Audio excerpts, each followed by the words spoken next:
Hello everyone, I am going to be discussing my paper today. My paper is about sexual harassment. I decided to do sexual harassment because obviously it's a big topic in the news right now, but other than that, I think it's something that really needs to be discussed and something that a lot of people don't really have a lot of knowledge or understanding over. So I decided to go and do my paper over that, just to kind of run through my paper, and then at the end I'll answer some questions that I think maybe some people might have. Basically, I discussed how sex is just a part of everyday life. We know that biologically sex is, the reason why we're here. We have sex to have kids and reproduce and continue the human race, essentially.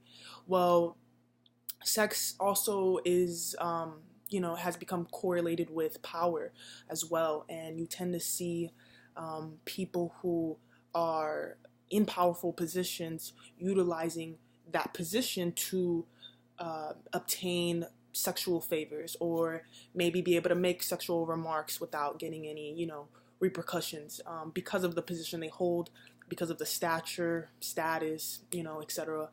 A lot of people have a misconception over sexual harassment. People think, there's kind of a recipe for it, and there's truly not. It can happen in any type of scenario. It's unique to each person. There's no specific kind of, hey, if you do this or do that, you'll get sexually harassed. It can happen at any point in time to anyone, and there isn't really a definition, textbook example of, sexual harassment. It, like I said, it varies. So to kind of dive into the paper a little bit, where and how does it happen? Well, sexual harassment, like I said, is unique to everyone. It can occur in a vast number of ways. Sexual harassment can be heavy and fast, or it can be light and consistent. So what I mean by that is it can be kind of one of these things where it just happens and you're kind of like in shock a bit, and then it's over and then it's done. But it's obviously a situation or a incident that happened that might affect you for the rest of your life. Or it can be something like, light remarks here and there, maybe some grazing of the arm, grazing of the thigh, just little things here and there, but it's consistent. So those are kind of the two big ways sexual harassment can play out. Those are kind of the more commonly seen ways. But it can be as simple as just a crude comment, you know what I mean? Like, oh, your ass looks nice in that, for example, or things like that maybe people don't realize are inappropriate. They think it's a joke or it's whatever, or, maybe a man commenting on a woman's figure, or a woman maybe touching a man's arm, saying, oh, you look so nice today, your arms look so nice today. Little things like that we might do in passing or as a joke, or we think that we're comfortable with someone, so then we think we can kind of pass those boundaries, but not realizing that everyone has their own set of boundaries. So whether I might be okay with you doing something, maybe the person down the street might not be okay with that, So it's one of those things where every person has a sense of comfort with others, and if you pass that boundary, then that's not okay, and that's not something that should be accepted. And that's kind of why sexual harassment is a tricky thing, because of that. Because like I said, everything and everybody is unique. There is not one, like I said, there's not one set situation. It can happen to anyone, any place. One of the more common places that I'm going to be discussing is the workplace. Originally, I actually wanted to do my paper just simply on the workplace, but I felt it would be unjust to just focus on the workplace when there's, as a college student, we are one of the highest places of volume of sexual harassment. So I was like, I can't leave out the college campuses. So, firstly, I'll talk about workplace, and then I'll go to college campuses. But the workplace is a common place for sexual harassment to take place. This is where power and high-ranking position play a part, and into the harassment. So like I said earlier, being powerful and being in a high-ranked position, that can allow you to have some leverage with to get someone to kind of do something, for you, whether it be a sexual favor, or maybe even keeping quiet about a sexual interaction that you had with someone else. So being in these higher places, higher power positions, obviously at the end of the day, we all want to make a living. We all want to, survive essentially. And sometimes the workplace, people in high positions, they notice that and they know that, and they know people, especially people who are hungry for more success, people who want to do well at their job. Sometimes they can be taken advantage of because of that, because they know, I have the power to, essentially affect your career. So, sexual harassment can be something as simple as whistling, making comments saying, "Hey baby, can I get a piece of that?" Like I said, little comments like that you might just say in passing, and you might just say in the break room, but it's not okay. And that's something that is really common in the workplace, unfortunately. Sexual harassment is something that is so ingrained in our society that most people don't even realize that they're doing it. So like I said, just those comments, you might just say it just to say it and not realize that you could be making someone uncomfortable. Although many of us think about some things that we say, we don't always realize that they're coming off that way. So I might say it a certain way thinking, oh, it's not gonna come off that way, but it is. And that's what typically happens in the workplace. And then, obviously there's the physical aspect where someone can physically touch you, and it can be just simple as grazing the arm, grabbing arms, little things like that can in the end really make someone uncomfortable. And then for young people, for college students, people like us, more than half of male college students have admitted to sexually harassing someone while in college, and then 25% of men admitted to targeting other homophobic slurs in public spaces. So you do tend to see there is a culture here on college campuses, unfortunately, where women and men also are being sexually harassed, sexually pursued in ways that maybe they don't want. So college campuses are also another kind of cesspool for these type of behaviors that are completely unacceptable. So I am, like I said, all of us are kind of guilty of maybe possibly making crude comments, but and that's why it can kind of happen anywhere, because like I said, words carry, and words don't have any boxes. You can say anything to anyone in any place, in any situation or scenario. So it's really hard, like I said, it's really hard to detect when and where sexual harassment is taking place, because it's just such a nuance.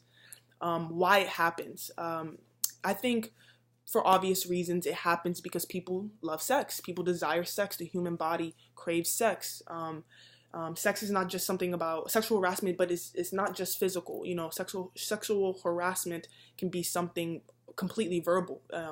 And I think a lot of the time it begins verbal, and then it may at some point in time lead to physical, but it always starts off verbal. That's pretty much always a guarantee. It's always going to start off verbal and then either progress to physical, or kind of just stay at that verbal phase, which, hopefully none of that happens, but I think we'd much rather have a verbal than the physical, because there's things that go on with the physical that mess with your mind. Unfortunately, society has failed humanity, as it's allowed sexual harassment. That's another reason why we tend to still see it, and why it's still such a huge thing, such a huge problem in our society.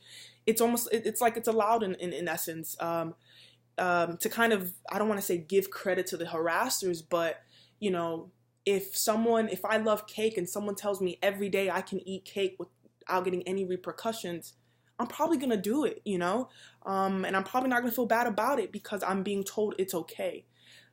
So that's another part of it as well. Sexual harassers are not being punished for the crime that they're committing. Sexual harassment, it's a big deal. It's bigger than what people think. It has a lot of psychological effects. There's people who suffer from PTSD.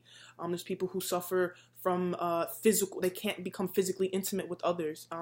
This is a lifelong effect that it has on others. So to take it so lightly, it's unfair to the victim, essentially. But like I said, harassers are also not being punished. So essentially it's like it becomes okay, it becomes acceptable.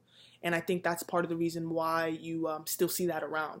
And how to prevent it is just by simply making sure you speak up about it, and also if you do speak up about it and it does go to the court system, it should be something that should be handled and taken seriously. It should be someone who commits those kind of crimes should be punished immediately. It shouldn't be anything of, there shouldn't be no negotiation. There shouldn't be any type of wiggle room. If you've done something like that and it's been proven that you've done that, then you should be punished correctly. And I think that too many times, like I said, people are kind of just a slap on the hand and keep it moving. And a lot of the time people actually know about these things before they even come out to the public. You know, as we've seen with all these sexual harassment cases recently, you tend to see companies and organizations already aware of these things, you know, managers, agents, you know, crew members, just your team essentially knows about these things, yet they don't speak up. So they're just as responsible as the person committing the harassing. So I think that's important, is to make sure that you speak up about it, the victim, when you're ready. People around you speak up about it, and also when it does come to court, when it does, you know, come to the law, I think that people should be prosecuted correctly. And to kind of just sum it up, I think that sexual harassment, many people commit it without even realizing it. There's so many gray areas and nuances with sexual harassment, but it's something that can be minimized. It won't ever be, I think, unfortunately, it won't ever be rid of, but it definitely can be something that we minimize, and we, you know, we make sure that people understand that it is not acceptable, it's not okay, and it's not tolerated at all. So that's pretty much my paper, to sum it all up. And I'm going to go ahead and answer a few questions that I think maybe some of you guys might have. So what is unwelcome sexual misconduct? Sexual conduct becomes unlawful only when it's unwelcomed. So sexual misconduct is only misconduct if it's unwelcomed. So if you don't want it, then you don't have to have it. And I think that's, again, when I talked about in my paper, where it's like, if someone doesn't want to pursue sexual activities with you, then they shouldn't be obligated to, in any shape, way, or form, whether you are the CEO or the president. You know, it does not matter. You should not be allowed to do those things. Who can be a victim of sexual harassment? This is one of my favorite questions, because in my paper, I actually, besides any quotes that I used, I actually don't refer to sex. I don't refer to a specific gender. I don't say man, woman, etc. I say people, or I generalize and put them both. I don't specify and say man and woman, because to me, a victim can be either or. We obviously know women tend to be the victims of sexual misconduct, but that is not always the case. There's definitely men who do get sexually harassed, sexually abused, and they are victims just as much as women. So I don't think I think gender is important, but I also think that there's a bigger picture here that needs to be addressed. And if we just focus on gender, it kind of takes away from the picture, and it doesn't allow men to feel like they can connect with that. And I didn't want that in my paper. So I didn't really talk about specific genders, but who can be a victim? Like I said, it can be a man or a woman. It does not have to be of the opposite sex. So you can be sexually harassed by someone of the same sex. That victim does not have to be the person harassed, but could be anyone affected by the offensive conduct. So, you know, I could be in a group with 5 people, someone talking to me, but my friend feels very uncomfortable. And that's what I kind of discussed earlier in my paper, how something, you know, my boundaries might be different than the person next to me, or the person to my right or to my left. We all have different boundaries, so anyone can be a victim. So like I said, someone could be talking to me, saying something to me, but the person next to me can be extremely uncomfortable, extremely, you know, just not okay with that. So who can be a sexual harasser? Again, sexual harassment does not have a gender. It can be a man or a woman. He or she can be the victim's supervisor, an agent of the employer, a supervisor in another area, a co-worker, or even like a non-employee. So sexual harassment is not something that is specific to a gender. It's not something that's specific to a type of person, nothing. Sexual harassment can be from anyone, you know, and it could happen at any time. And I think it's important that we understand that. And that's going to be the best way to avoid or minimize sexual harassment in the workplace. So that's my paper, and I hope I was able to answer any questions anybody had. So thank you so much, guys, and it's been a great semester.